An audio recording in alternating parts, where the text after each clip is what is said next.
మీరు ఎక్కడి నుంచి వచ్చారు? గవర్నమెంట్ డైట్ హైదరాబాద్ నుండి వచ్చామండి. మేము ఇక్కడికి వచ్చింది ఎందుకు, టెట్ కండక్ట్ చేయాలి, మా లాంటి వాళ్ళందరికీ న్యాయం జరగాలని మేము ఇక్కడికి వచ్చాము. గత ప్రభుత్వం టెట్ కండక్ట్ చేసింది.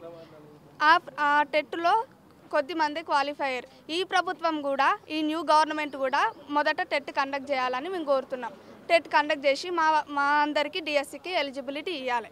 ఇంకోటి ఏంటంటే లాస్ట్ టైం కూడా టెట్ రాసి ఉన్న వాళ్ళు కూడా ఉన్నారు కదా కొంతమంది, వాళ్ళందరికీ కూడా న్యాయం జరుగుతుంది. ఆ టెట్లో చాలా మంది అది టఫ్ వచ్చినందుకు చాలా మంది డిస్క్వాలిఫై అయ్యారు, క్వాలిఫై కాలేకపోయారు. వాళ్ళకు కూడా ఛాన్స్ దొరుకుతుందని మా కోరిక. అండ్ మీరు చాలా ప్రగతి భవన్ ముట్టడించారు, ప్రజా దర్బారుకి ఇవన్నీ కూడా అటెండ్ చేశారు కదా. అటెండ్ చేసినప్పుడు మీరు పొన్నం ప్రభాకర్ని కూడా కలిసాము, ఇందాక చెప్పారు. పొన్నం ప్రభాకర్ గారు ఏమంటున్నారంటే 10 ఏళ్ల నుంచి వెయిట్ చేసే వాళ్ళు ఉన్నారు, మీకు ఇంకా ఛాన్స్ ఉంది, వాళ్ళకి ఇద్దాం ఫస్ట్ మొదట కానీ వాళ్ళు అంటున్నారు. కానీ ఇక్కడ మా అందరి ఆవేదన ఏంటంటే మాకు ఒక్కసారి ఛాన్స్ ఇచ్చి చూడండి. ఇక్కడ నిరుద్యోగులంతా ఉద్యోగులు అవుతారు కదా ఒక్కసారి ఛాన్స్ ఇస్తే, అంతే. అండ్ ఇంకోటి ఏంటంటే లాస్ట్ టైం టెట్ రాసి కూడా ఇప్పుడు టెట్ క్వాలిఫై కాని వాళ్ళు కూడా టెట్ నోటిఫికేషన్ కోసం వెయిట్ చేసే వాళ్ళు కూడా ఉన్నారు. వాళ్ళంతా నిరుద్యోగులు, వాళ్ళకు కూడా ఒకసారి ఛాన్స్ ఇవ్వాలని వాళ్ళు కూడా కోరుతున్నారు. అంటే అందరం ఒకవేళ ఈ స్పందించకపోతే డిఎడ్ బిఎడ్ వాళ్ళమందరం పెద్ద ఎత్తున ధర్నా చేస్తాం.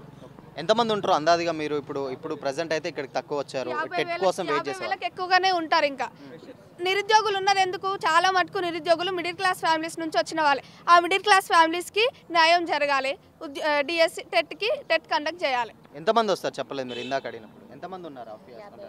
50,000 ఎవరైనా ఉంటారు. 50,000 ఫ్రెషర్స్ కాకుండా ఈవెన్ అంటే టెట్ నోటిఫికేషన్ 50,000. ఇంకా చాలా మంది నిరుద్యోగులు ఇంకా 250 lakhs ఉంటుండొచ్చు. ఓకే, అంటే ఆల్మోస్ట్ 2.5 లక్షల వరకు ఉండొచ్చు. ఉంటుండొచ్చు. అంటే మీరు అంటే జిల్లాల వారీగా చూసుకుంటే ఇప్పుడు ఈ టెట్ నోటిఫికేషన్ రాకుంటే ఒక్కొక్క అంటే ఈ టెట్ అభ్యర్థుల కోసం ఎంతవరకు అంటే ఎంతమంది ఉండొచ్చు, ఎంతమంది లాస్ అవుతూ ఉన్నారు జిల్లాల వారీగా చూసుకుంటే? ప్రతి జిల్లా నుంచి అందాదిగా 3 లక్షల మంది లాస్ అవుతున్నారు. 3 లక్షల మంది జిల్లాల వారీగా. ఇంకా చెప్పాలంటే గత ఫిబ్రవరి నెలల మేలనే టెట్ కండక్ట్ చేస్తామని న్యూస్ వచ్చింది. కానీ పార్లమెంట్ ఎన్నికల వల్ల డిఎస్సి వేసిరు. వాళ్ళ ప్రభుత్వాన్ని ఎన్నుకోవడం కోసం వాళ్ళు డిఎస్సి వేసిరు. సో ఇంకోటి ఏంటంటే 24,000 పోస్టులు వేస్తామన్నారు డిఎస్సి, అది 11,000 కూడా వేస్తారు. 11 మెగా డిఎస్సి అంటే 11,000 అంటే న్యాయమేనా?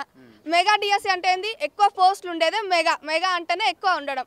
అలాంటి మెగా డిఎస్సికి తక్కువ పోస్టులు వేస్తే మిగతా నిరుద్యోగులు కూడా నిరుద్యోగులు అవుతారు తప్ప ఉద్యోగులు కాలేరు.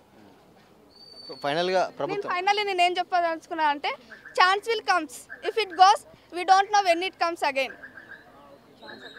నార్మల్గా ఛాన్స్ ఒక్కటేసారి వస్తుంది. ఈ ఛాన్స్ని మాకు ఒక్కసారి ఇచ్చి చూడండి అని మేము కోరుకుంటున్నాం, అంతే. మాకు న్యాయం జరగాలి, టెట్ కండక్ట్ చేయాలి, మాకు న్యాయం జరగాలి, నిరుద్యోగులంతా ఉద్యోగులుగా కావాలి.